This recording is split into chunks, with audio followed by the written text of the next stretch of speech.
All right. Good morning, everyone. We'd like to welcome you to today's webinar on behalf of the California Department of Veterans Affairs and the California Transition Assistance Program. Today, we are going to be covering employment services. So we have a lot of great information to share with you today. So we're excited you're joining us and thank you for your time. So with that, we'll go ahead and get started.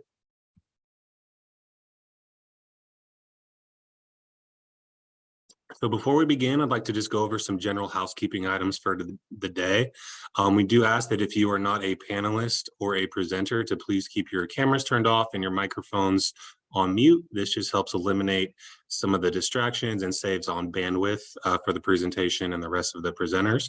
As far as the agenda goes this morning, we're going to begin by just covering an overview of some of the services and benefits that CalVet has to offer that may be available to veterans, service members, and family members here in the state as well. And then we are going to have our regional representative, Annette, who's our CalVet link from the Central Valley region, kind of go over some regional resources with you and some of the work that she does within her link region. And then we are going to be joined by Department of Labor to go over some of the federal employment resources and kind of go over the employment landscape in the state of California as well. So after we've covered all of that information, we are going to allow some time for a virtual question and answers panel. If you look on your toolbar there, you're going to see the Q&A tab.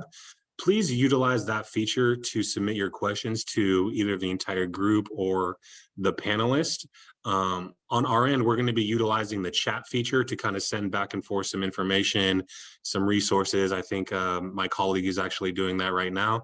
But if you have specific questions, please use the Q&A tab. That allows everybody, all of the panelists and subject matter experts, to see that question and respond appropriately. Okay, so let's go ahead and dive in a little bit more about the CalTAP program specifically. I'd like to introduce myself, of course.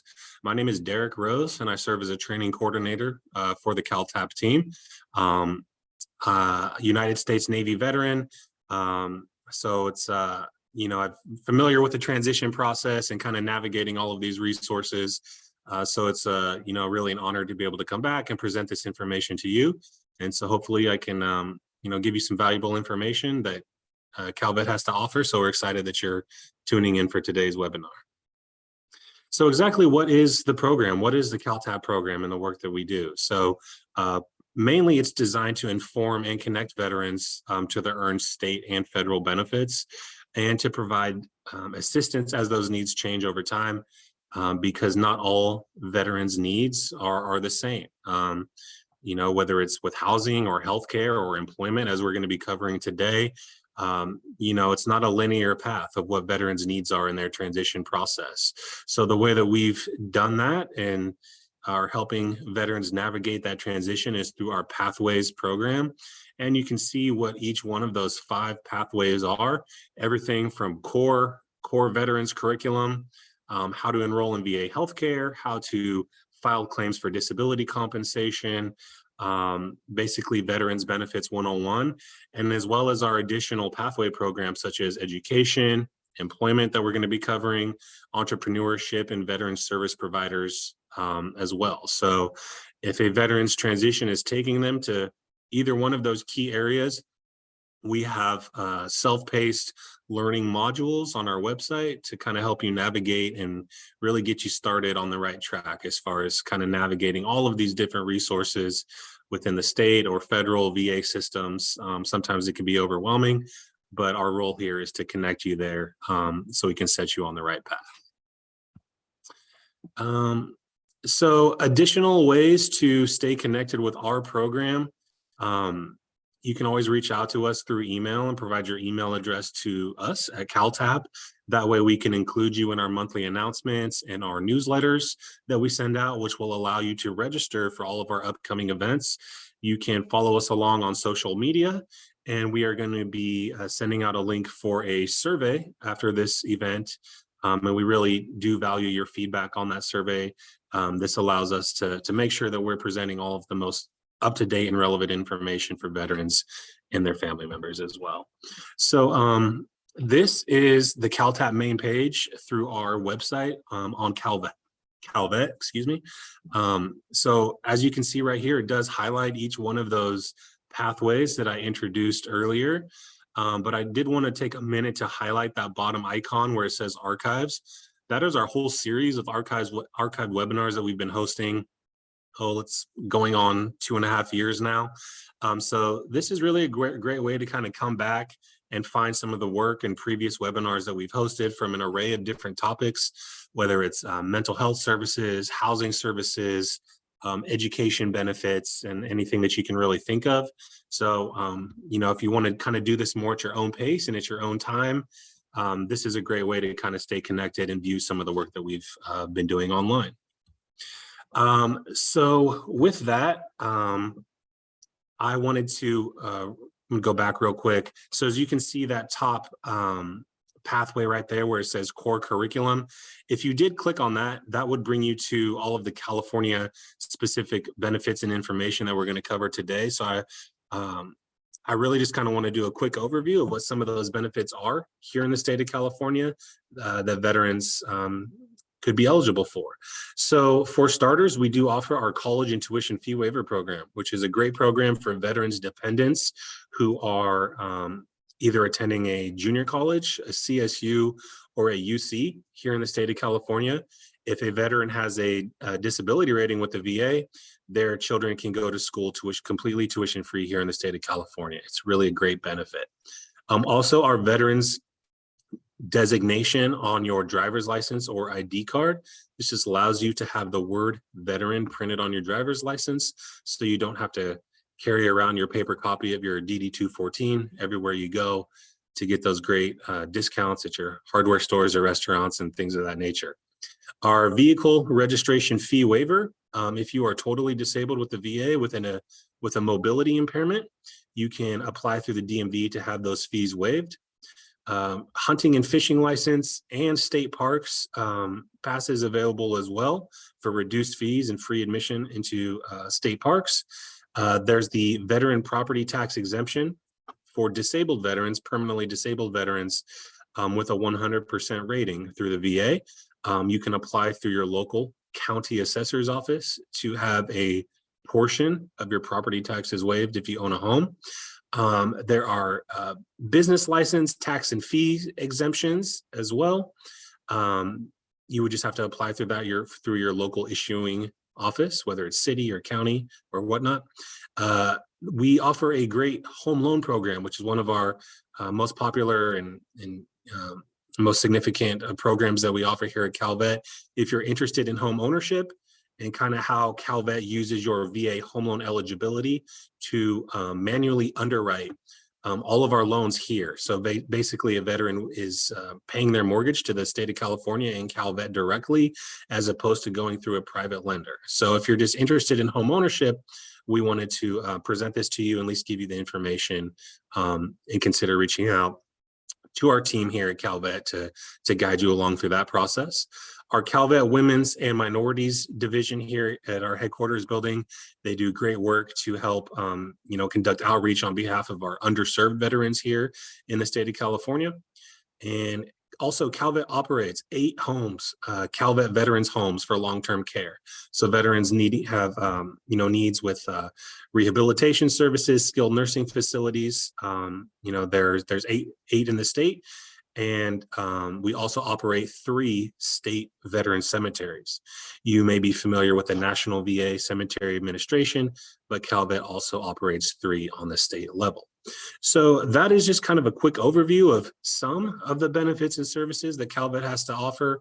So if any one of those, you weren't aware of or sparks your interest, or you think you may have eligibility for, please reach out to us and we can kind of guide you through the process of how to get started and just walking you through all of the information. All of our contact information will be presented later. So if you do have questions, feel free to reach out. I would also like to highlight our California Veterans Resource Book. This is a great tool to keep handy. We get a lot of requests for this book in a hard copy edition.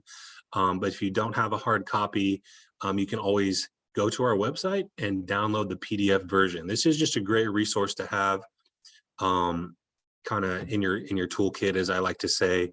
It basically covers all things veterans benefits related, whether it's federal benefit, state benefits, local nonprofit, non-government agencies, your local county offices, where to find them, all of the kind of like black and white eligibility criteria for all things veterans benefits. So it's really, really a great tool. And I do encourage you to download this if you are able to.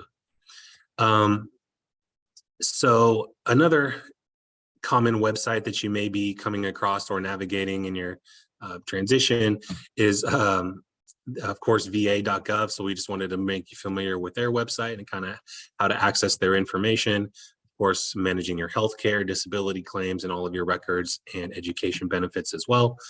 So that's where you can kind of go ahead and get started. So that was kind of a condensed kind of overview. Wanted to give appropriate time for our guest speakers today. So if you do have any questions, please feel free to reach out, and we can take all the time that's needed to speak with you in regards to that. So with that, I would like to go ahead and turn it over and introduce Annette, who is our Central Valley link, and she can speak a little bit more about some of the work that she does there in her region. So Annette, it's all yours. Thank you very much. Good morning, everyone. My name is Annette Walliver. I'm referred to as a link, but basically what I am is I'm a field rep for the state of California. And I'm one of the 8 field reps that assist current and prior military service members and their families with getting connected to their benefits. Next slide, please. So you can see by this map that CalVet has divided the state into 8 regions.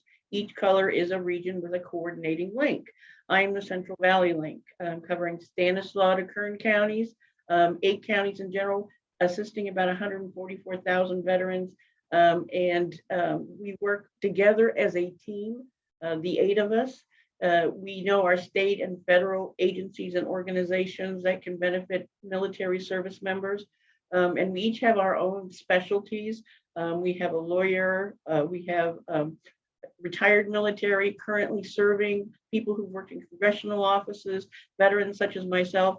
And also I was an EDD vet rep for 8 years, so I get a lot of those calls on for unemployment. But what we do within our individual communities is we build up a supplemental group of resources, agencies, nonprofits that can provide assistance to military service members where maybe the state and federal agencies cannot provide that. Next slide, please. So we provide outreach to service members, veterans, and their families, and we do this in multiple ways. We go to our DoD installations to inform our active duty service members about the benefits to them that they're available for before they even separate. We go to community college veterans resource centers. So these are currently or typically recently separated veterans, so we can get them connected. And then as in last week, I was in one of our veterans resource centers in the library. I was in Bakersfield. I'm centered in Fresno, California. And here, a lot of these libraries are kind of a lifeline to individuals where maybe there's not a whole bank of agencies, resources available to them. And then by working with our community partners, we make referrals and work directly with established service provider networks so we can get you the resources and the benefits that you're entitled to. We assist with local emergencies. We're very proactive in assisting military service members during all the forest fires that we've had here in the Central Valley or throughout the state of California.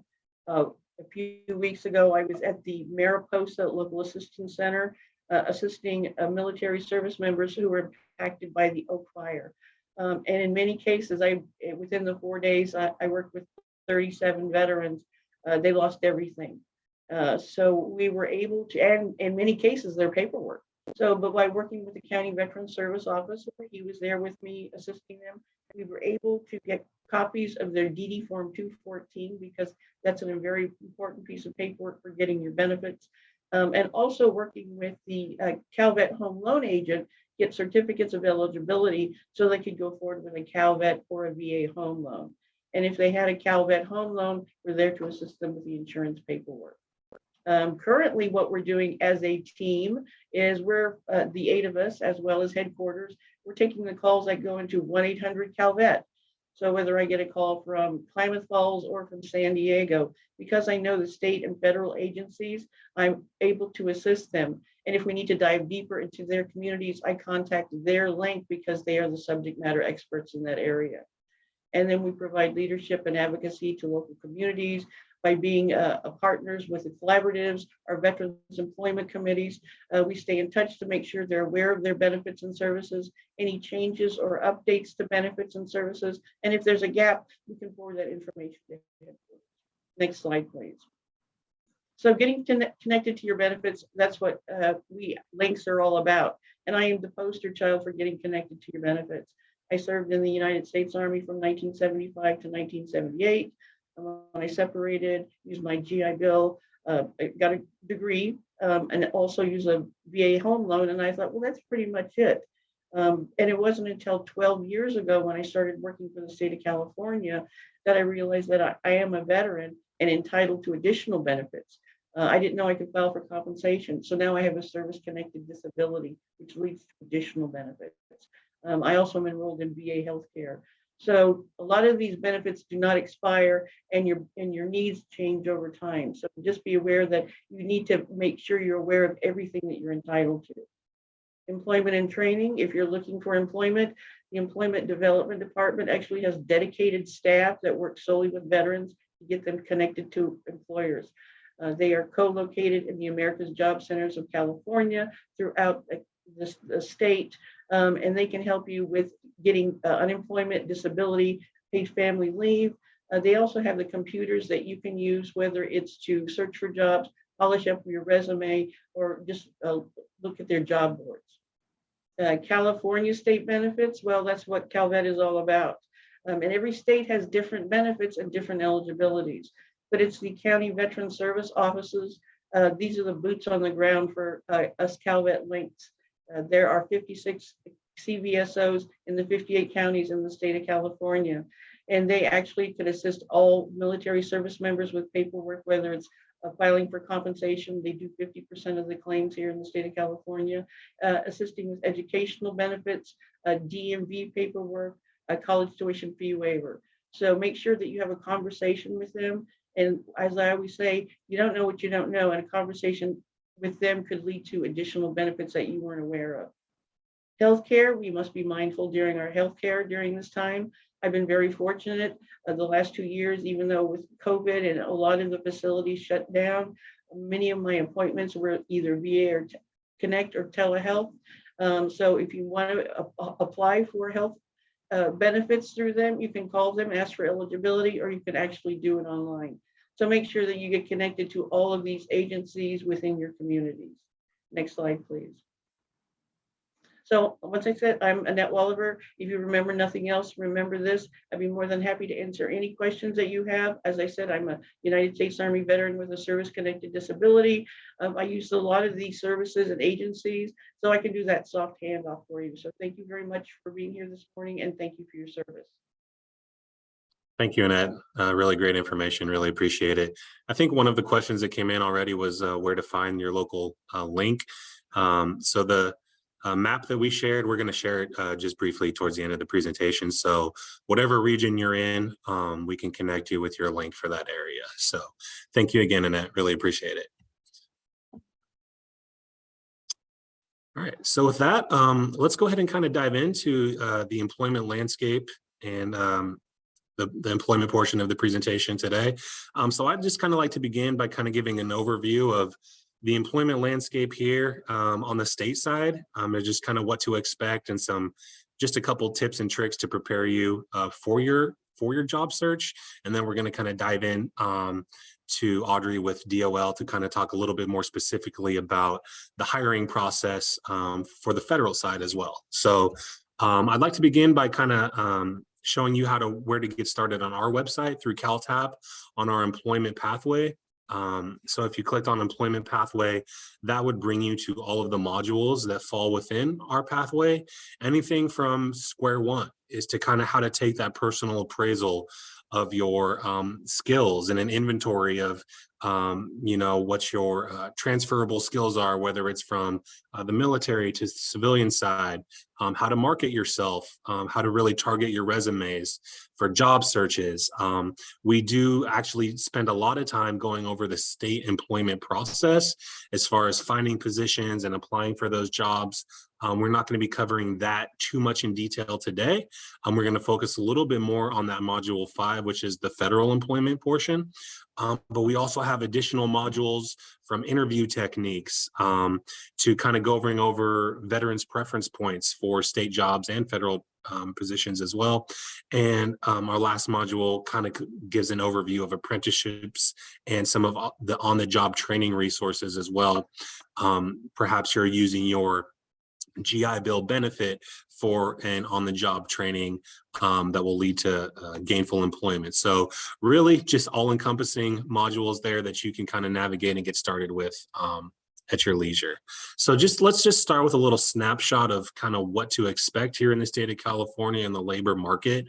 So this is a projection through 2028 coming from Employment Development Department, which are the fastest growing occupations here in California.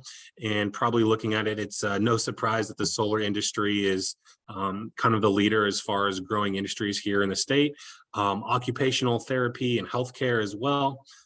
Data and statistics and analyst positions are also in high demand, again, with physician assistants in the healthcare industry.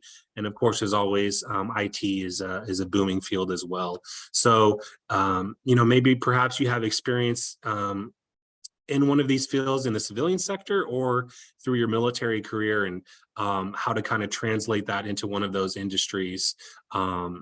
Maybe you're looking for resources and guidance on how to do that. And that's where kind of navigating our resources on our website and kind of taking that inventory and kind of going through a skills translator will really come in handy. So that's just a little bit about what to expect. As far as preparing to apply and, seeking out positions, this is kind of a little checklist that might help you. So you always kind of want to begin by developing your master resume or your primary resume, as I like to call it. And that is just a way to kind of accumulate all of your past work experience, whether it's on the civilian side, the military side, really just kind of allows you to, really see for yourself all of your work history and all of your experience. And then from that resume, that's where you really want to build and target your resume for your actual job search. You want to look at that job posting, find out what the requirements are, and then you really want to pick and pull from your primary resume and then match the terminology to put that into your target resume. Of course, always keeping a ready list, an updated list of your references, whether that's from your military career or post-military career. Always making sure that those relationships are stable so that you can, use those individuals for work references. And I'm probably going to touch on it a little bit, but usually a federal resume is different than a civilian resume or even a state of California resume. Typically, it's a little longer and a little bit more in depth on the federal side. And you always want to check if your company or your agency, like the state or the federal side, offers veterans points or veterans preferences as well, because that could go a long way in getting your foot in the door and possibly leading to an offer for a position. So these are just some things to consider when you're preparing to apply. Some of it is kind of common knowledge and straightforward, but that's a good starting point and a good checklist. So in relation to kind of the military side and translating that into civilian employment, you do kind of want to think long-term, right? Everybody wants to get that outstanding high-paying job right when they get out of the service and kind of roll right into their next career field and next position, but you do kind of want to have a long-term approach. So for example, maybe the higher you rank, that may mean that you may take one step back and make one adjustment to kind of get your foot in the door, and then that way you can navigate your path through your company or your agency as well in that way. So don't be scared to kind of maybe take a step back, that what you're typically used to. That's really a good way to get started as well. So competitiveness, right? The competitiveness of your market. So let's say, for example, we do these briefings for, thousands of military personnel, let's say stationed in San Diego, which is a big military hub, right? So you have thousands of service members separating every month. So they're all looking for jobs in that area, right? So you got to kind of consider where you're at, the competitiveness of your market, and who is actually also looking for employment in that region, which leads to the next point is possibly you leave relocation on the table, right? So kind of the military mindset as well, as we're all kind of used to getting up and uprooting and not really, establishing roots, every few years. So maybe relocation is still an option for you as well. But, everybody has, personal lives, home, family, and everything like that. So that's just maybe something to take into consideration. And of course, just a positive tidbit is just don't get discouraged, and you'll of course find your place. So just keep at it, and I'm sure it all will all work out for the best, of course. So we wanted to share with you just some resources as well that we are going to be covering, that we've already kind of touched on. If you'd like to maybe just take a snapshot of this information, USA Jobs, Feds Hire Vets, CalHR, and EDD are a great state resource as well, to kind of help you get navigated. So I'll leave this up for one brief moment if you'd like to take a screenshot, and then we can share this information at the end as well. And with that, I would also like to, we're going to transition, but also just want to plug once again our Veterans Resource Book that covers everything that we are going to be speaking about today. Kind of goes over the veterans' preference for state employment as well. So really, it will be handy to keep this resource book with you if you can. So again, that is my personal contact information. My name is Derek Rose. That's my email address. Please feel free to reach out if you have any questions. So with that, I would like to introduce our guest speakers for the Department of Labor, Audrey Bessa with DOL. And so with that, I'll just go ahead and turn it over to you, Audrey. Good morning, everyone. My name is Audrey Bessa. I am one of the assistant directors for Department of Labor, Veterans Employment and Training Service. I am also one of the current Jobs for Veterans State Grants leads for our state. I am a veteran. I am also a military spouse. So I provide some different kind of perspective for our work center. All of the employees that work for the state of California, DOL vets, are also veterans. So today I am excited to talk to you guys about some information regarding the federal hiring process. Please remember that I don't do this as a job. I just do it for fun because the federal hiring process can be difficult. I'm sorry, let me pause. It's telling, you guys are telling me to turn on my camera and trying, it tells me I can't start video.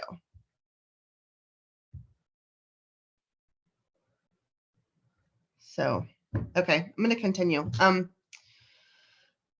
Please remember that the information I'm gonna provide to you guys today is not all inclusive. The federal hiring process can be pretty in depth. It's sort of like an onion. It's got a lot of layers. Unfortunately, it's sometimes a convoluted process. But we only have 15 to 20 minutes today, so we're going to go over as much as possible. I hope I don't confuse the situation. I trimmed down a little bit of the information so that the important parts we're really able to sort of zone in on. Today, during this presentation, I'll give you some more sites where you can obtain some more information on these subjects. Today, we're going to be discussing the types of federal, oh, I'm sorry, can we go to the next slide, please? Perfect. Today, we're going to be discussing the types of federal civil service so that we can better understand the federal hiring process. We're going to go through some different areas that should help all of you unfamiliar with USA Jobs to better navigate the site. As I said, it can be pretty overwhelming if you've never been on USA Jobs to start trying to figure all of that out. We're also going to talk about how to search for the right type of federal jobs. And we'll also talk about how to network to aid in your federal employment. That one is super important, so we'll foot stomp that a lot when we get there. Okay, slide please. My colleague, Adrian Morato, also presents on this topic from time to time. I'm not sure that he's in the room today. I don't think he is, but here's our contact information. He knows I'm going to give his out as well. So if you have any questions or you need any help, please feel free to contact us. We're ready to help and answer questions in any way we can. Slide, please. Okay, first let's talk about federal civil service. There are 3 types. There is competitive, there's accepted, and there's senior executive civil services. We're also going to talk very briefly, though, on how veterans preference fits into all of this. Please understand again that this is just brushing the surface on the wealth of information available about federal civil service types. There's a lot of information online if you want to delve deeper into that. As we go through this presentation, again, I'll provide some sites that you can go to that'll help you navigate more information. Slide, please. So in prior presentations of this, we delved more deeply into each of the different types of competitive or of civil service, but today we're really only going to go into competitive service. The other 2 are not really sort of relevant if you're just new trying to get into federal service. So let's just dive a little bit deeper into competitive for the time being. The first one, competitive service, encompasses most jobs in federal civil service. For competitive service, individuals must go through a competitive process, also titled competitive examining. This is open to all eligible applicants who meet minimum qualifications for whatever position they're applying for. The competitive process can consist of a written test, evaluation of the applicant's education and experience, as well as evaluation of any other attributes that the hiring authority deems necessary for successful performance of the position to which that person's applying for. If you are new to federal service, you're trying to get in, competitive service is where you need to be targeting all of your searches. That's going to get you in the door and then could potentially lead to other sort of types of civil service. Slide, please. Okay, so accepted service, as I said, we're not really going to go into this, but I'll give you guys a second just to read over this slide, and then down towards the bottom of that slide, that's a site you can go to read more about the different types of service.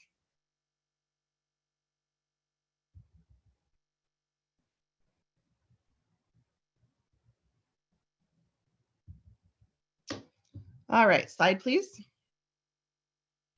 Last, we have the senior executive service, another one, again, that we're not going to go too deeply into because this is more like executive level sort of positions. And again, if you're new to federal civil service, I've been with the federal civil service for over 5 years, and this wouldn't even be anything I would be looking at. So go ahead and take a moment to read that slide over, and then we'll move on to veterans preference.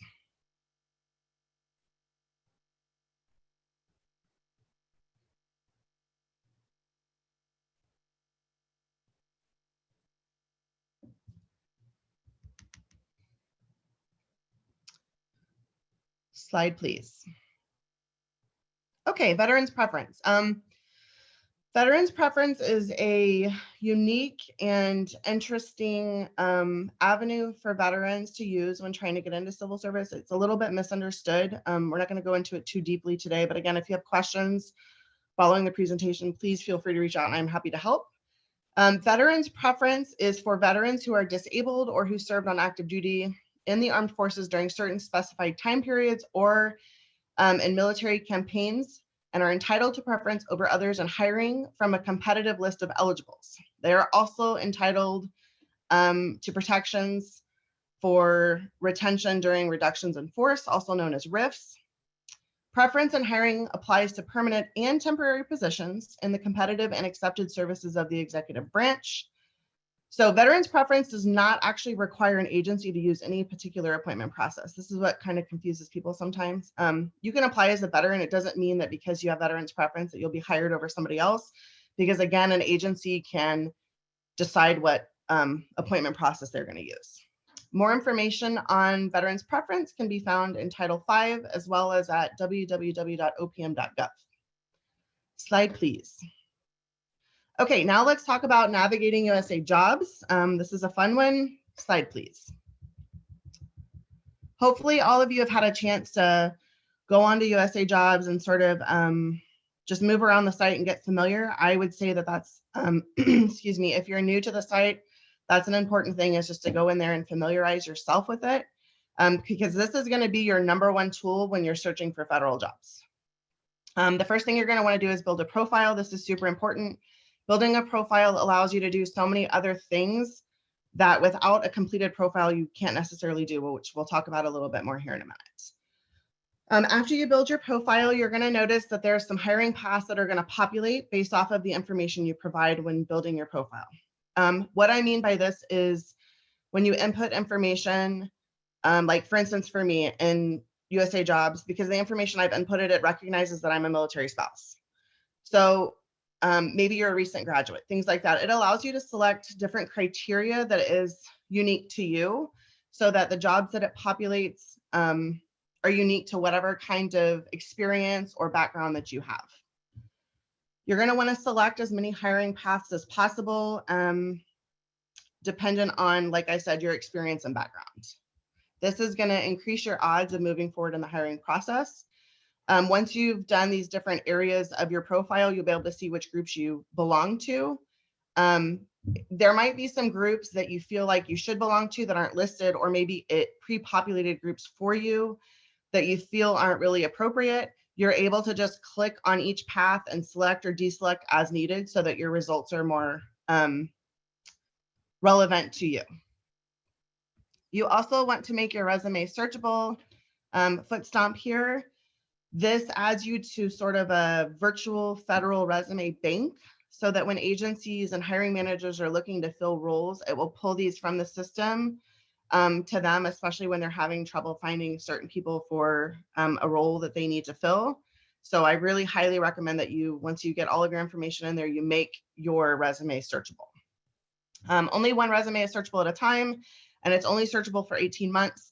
So if you're doing an extended search, sometimes it takes a little while to get into federal government. So if that's the case, just make sure you set a reminder or something to go in there and make it searchable again if you get close to that 18-month threshold. I hope that doesn't happen, but like I said, sometimes federal hiring is kind of a tricky process.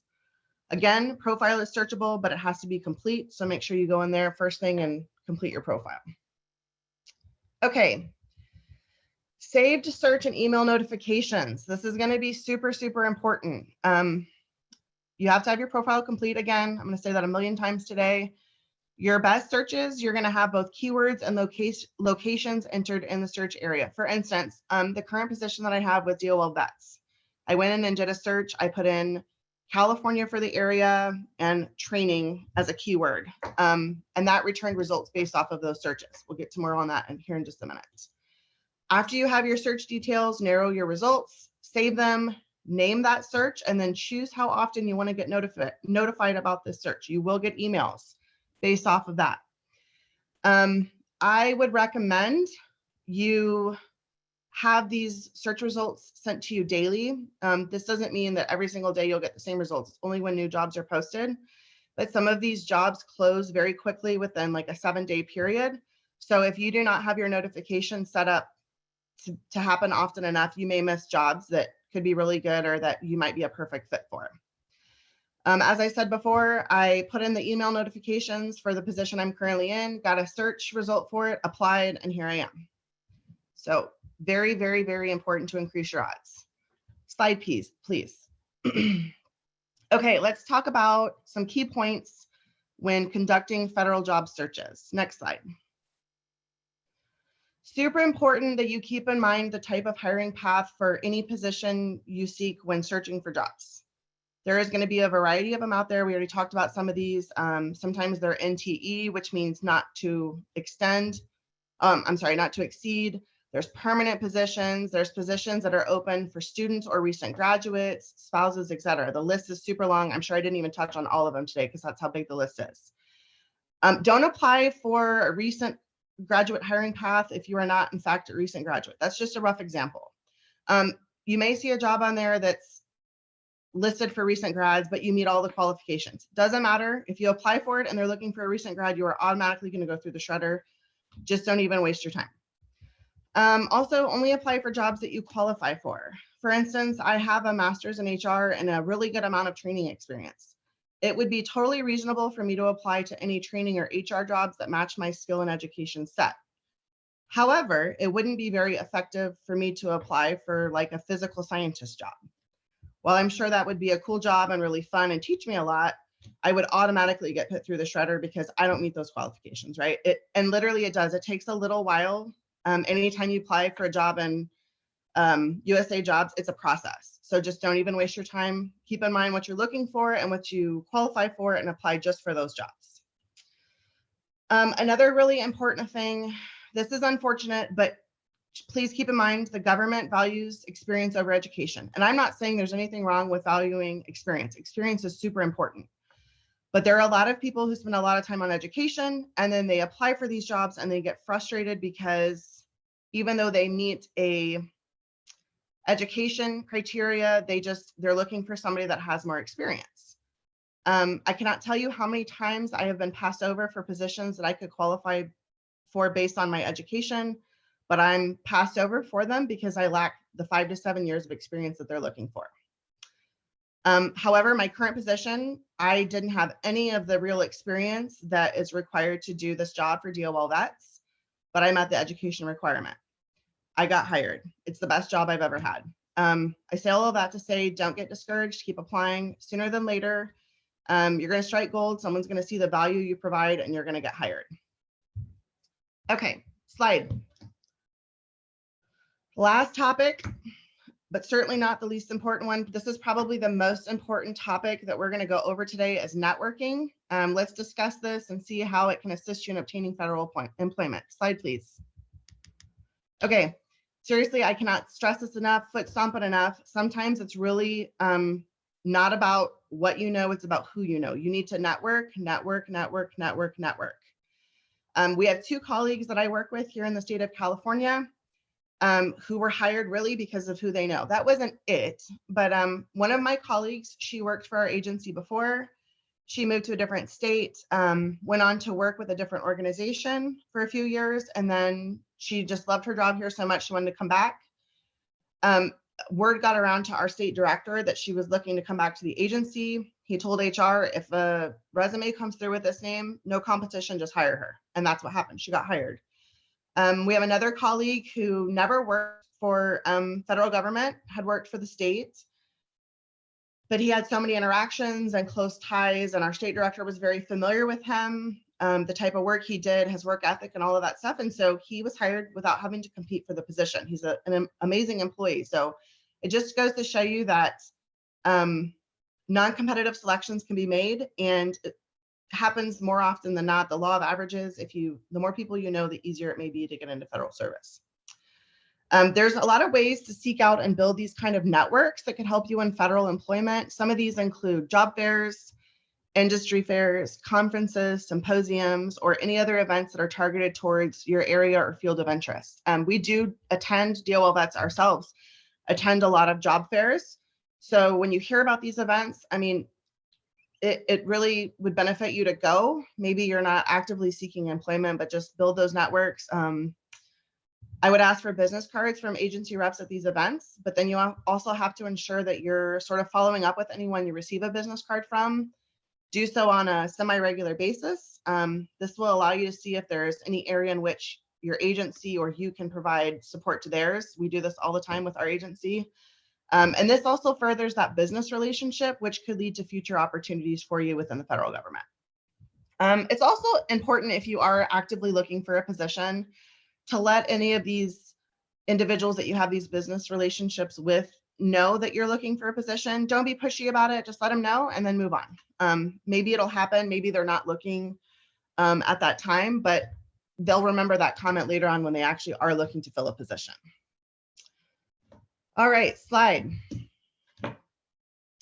Does anybody, well, I think we're doing questions later. Here again is our contact information. This is myself, Adrienne Murado, and then that is our state director, Mr. Steve Potter. If you guys have any questions or need any help, please let us know. We are happy to help in any way we can.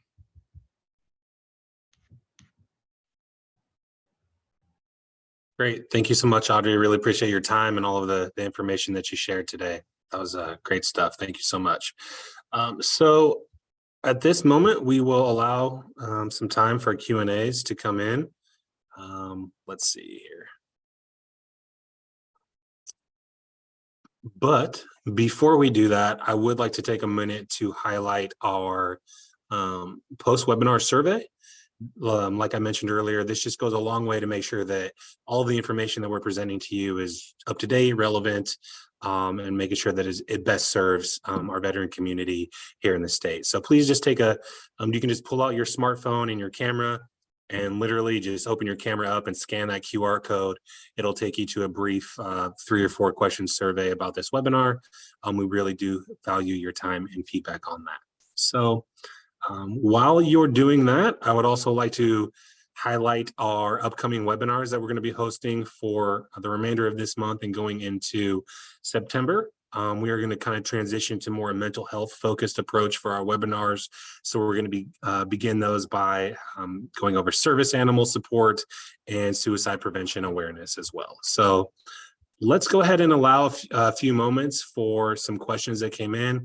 This is each panelist's personal contact information.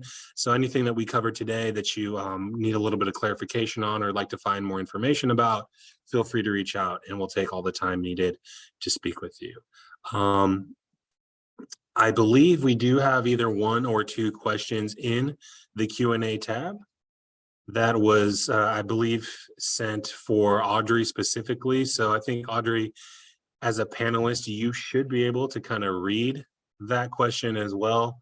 That'll save me a little bit of time. That it does look like quite a specific question. So maybe you could just take a brief moment to review that question. Yes. So I read your question. So unfortunately, I don't think there's any way for us to fix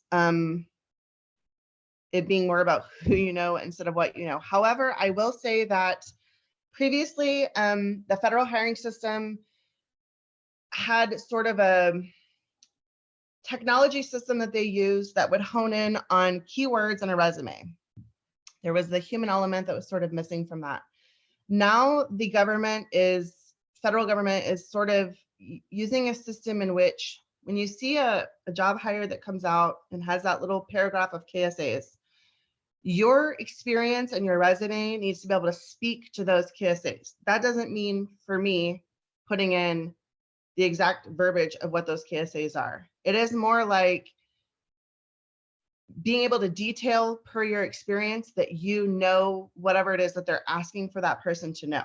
Does that make sense? So for example, media arts, if they're looking for someone who has the number 2 requirement, your resume just needs to be able to speak thoroughly that you meet the criteria for knowledge, skills, and abilities that is listed in the job hire.